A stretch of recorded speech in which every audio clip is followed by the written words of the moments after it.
na linya na lang po ito yung bubutasin ko mga bossing. So matatapos na po yung pagbubutas ko mga boss. Susunod naman nito mga bossing, lilihain ko naman yung likod kasi medyo nasisira yung likod eh. Para hindi po masyadong masira yung likod mga bossing, nilalagyan ko po siya ng kahoy. Ang dami ko ng kahoy na bubutas mga boss. Isang paraan po mga bossing para hindi po masyadong mawasak yung likod. Sa ceiling ventilation po ito mga boss, 4 na corner sa family meat.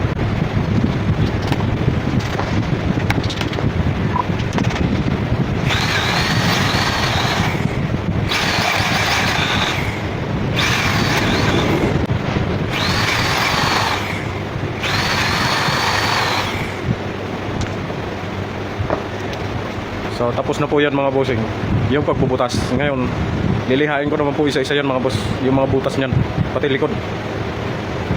So yun lang po muna mga bossing, update lang sa ginagawa ko sa ventilation ng kisame. Gagawa muna akong DIY na lagayan ng liha mga boss. Meron ako, kaso naubos na yung panlagay dito, wala na akong pambili. Ito na lang mga bossing, 3/4 na plywood. Meron po kasi liha dito sa bodega mga boss, ganito lang, ganito mga liha. Ito, kaya gagawa na lang ako ng DIY na ganito mga boss. Pamalit dito. Binutasan ko ng mga bossing.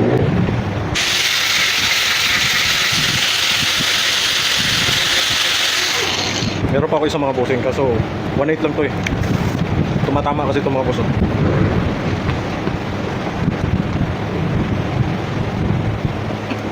Kaya po ako gumawa ulit ng ganito mga bossing. Yung dati ko kasi nasira na.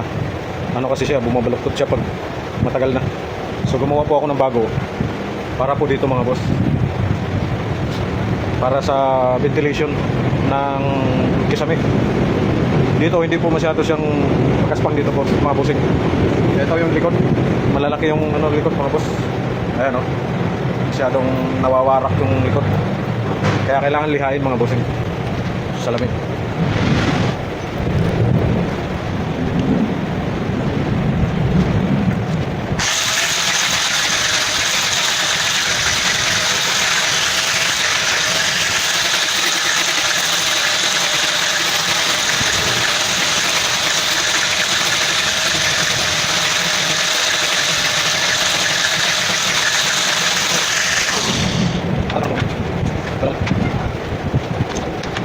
Ito naman po yung bilog mga boss. May ginawa na rin po akong DIY para dito po mga bossing. Ganito po mga bossing, kasya lang yan dito. Ilalagay ko po sa barena. Kaya po gumawa akong ganito mga boss, DIY drill drum. Ano lang po to, barena. Sobrang imulmul kasi mga boss yan o. Kapag pintor lang pong gagawa dyan, mas lalo siya mahihirapan sa kakaliha po niyan mga boss. Baka 2 butas o 10 butas sa araw niya. Ang dami po nito mga boss. Ayan. Meron pa 4 na piraso po itong ganito mga bossing.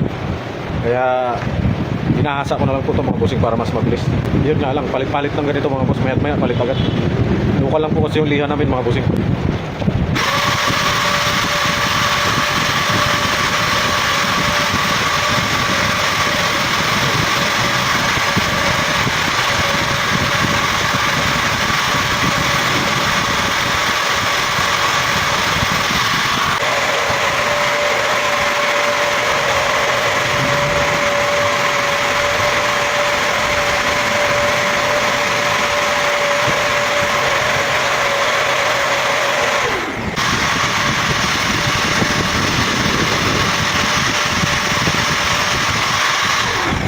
Kalbo na mga bossing.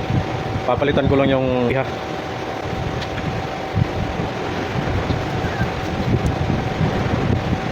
Medyo mahirap din pag palit mga bossing, lalo na kung dikit na. Rugby lang po pandikit ko dyan mga boss.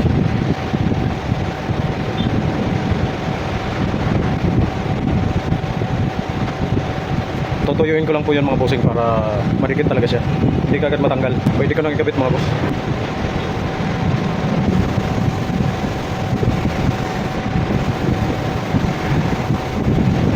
Kung hindi ko pa yun nampisang gawin mga boss, eto, akala ko madali lang. Sa isip ko, sabi ko, saglit lang yan gawin. Nung ginawa ko ng mga bossing, matrabaho din pala. Akala ko madali lang.